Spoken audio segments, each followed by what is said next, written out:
Assalamualaikum sahabat setiap Pleman Rumahan dimanapun berada.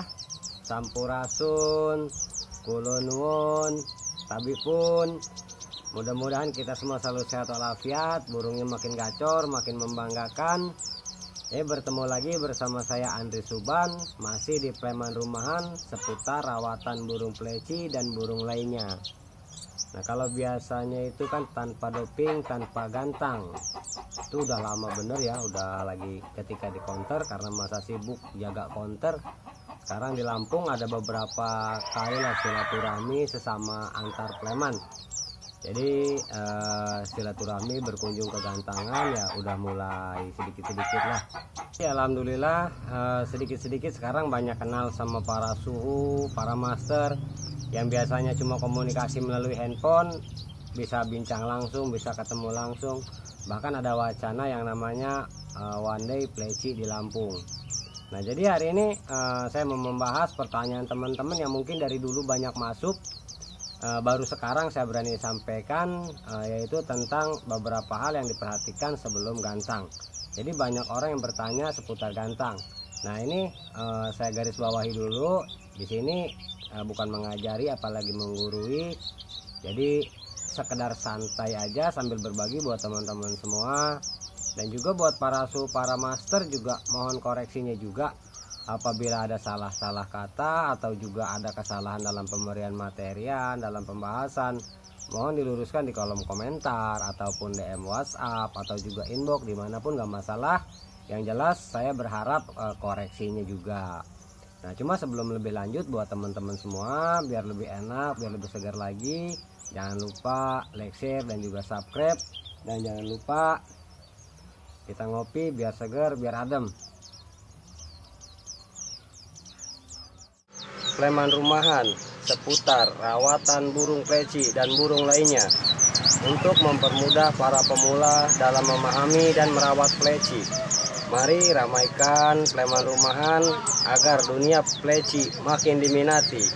Jangan lupa like, share, dan subscribe. Nah, berbicara masalah pleci ini kan nggak lepas dari gantangan. Rame atau nggak ramenya kelihatan dari gantangan. Jadi kalau misalnya burung rame tapi nggak ada gantangan, nggak bakalan kelihatan rame. Nah, jadi alasan saya berkunjung silaturahmi yaitu meramaikan. Nah, jadi beberapa pertanyaan masalah mengenai hal-hal yang harus diperhatikan tentang gantang burung pleci. Nah, jadi poin pertama langsung aja saya bahas. Poin pertama, lihat kondisi burung. Jadi harus dilihat dulu, diamati kondisi burungnya, kira-kira kondisi kesehatannya fit atau enggak. Nah, ya karena kan pleci kalau lagi mabung itu cenderung drop. Jadi sangat sulit untuk performa maksimal, itu sangat sulit. Yang ada harus diistirahatkan. Jadi dikerodong dulu, kemudian juga diistirahatkan sampai fit, baik sakit ataupun mau mabung. Jadi lihat kondisinya. Yang pertama itu. Yang kedua, kemudian lihat kondisi materi pleci. Kondisi materi pleci yang perlu dilihat itu yang pertama dari kualitasnya. Kalau misalnya kalau misalnya wiksar, mungkin bisa ikut kelas wiksar. Jadi kualitas kicaunya itu dilihat untuk menentukan ikut kelas mana. Kalau misalnya kelas dia wiksar, jadi diikut kelas wiksar. Kalau misalnya materi yang dia roll durasi itu ikut dimain di kelas campuran atau juga kelas Boston yang dinilainya dinilai dari roll durasi. Kalau misalnya nembak bisa di kelas roll tembak. Nah, tergantung event organizer setempat penilaiannya, tinggal kita ikutin yang dinilai mana. Kalau misalnya burung kita roll durasi, kita ikutin yang roll durasi. Kalau misalnya burung kita nembak, ikutin yang kelas buat nembak. Kemudian yang ketiga, setelah lihat kondisi kondisi burung, kemudian juga lihat materinya, dan juga yang harus diperhatikan juga lihat kondisi burung. Jadi kondisi burung ini, mentalnya burung ini kira-kira gimana. Nah, kalau misalnya mental burung, jadi mental pleci, banyak orang bilang katanya burung kayak gini, jadi ada orang masih mau bunyi itu mentalnya bagus. sebetulnya kalau misalnya burung bunyi di aktivitas orang itu bukan masalah mental, tapi itu sekedar adaptasi sama burung dan manusia.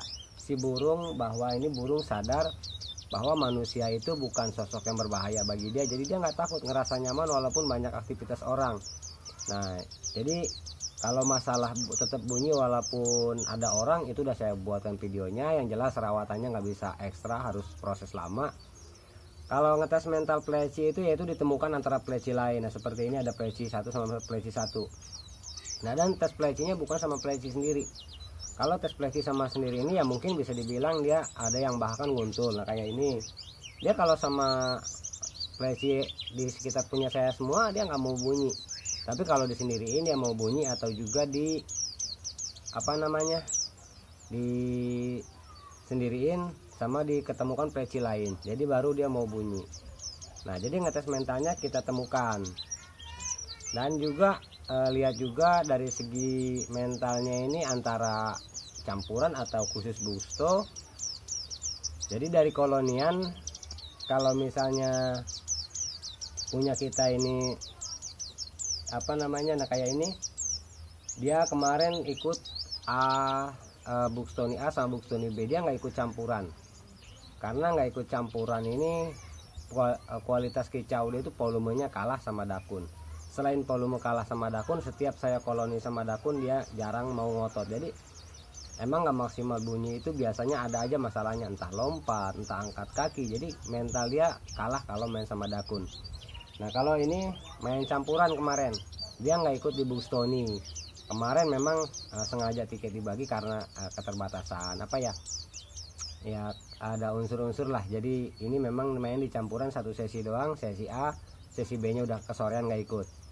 Nah, jadi lihat kondisi mental juga untuk menentukan mana mau campuran, kualitas dari burung. Kemudian setelah mental, lihat posisi nomor. Jadi posisi nomor juga sangat menentukan untuk penilaian dalam gantangan. Jadi nomor cerita sedikit biar penjelasannya lebih enak.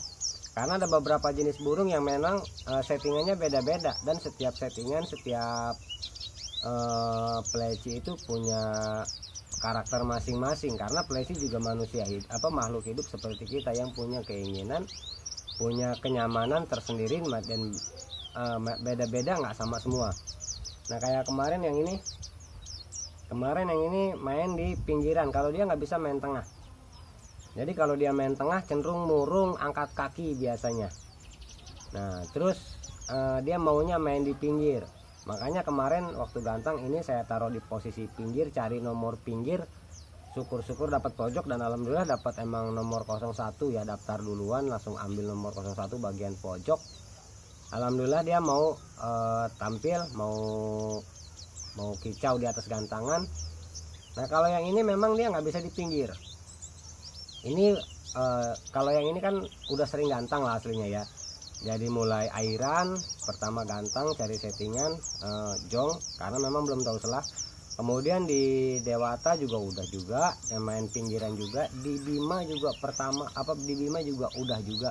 Dan nggak masuk setelah serius digeluti, dan ternyata tahu settingannya dia nggak bisa main di pinggir, makanya dia saya taruh tengah.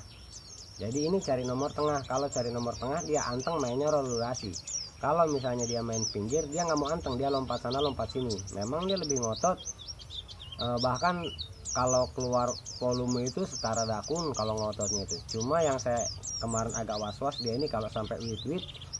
Jadi kalau dia udah wit-wit itu pasti lompat.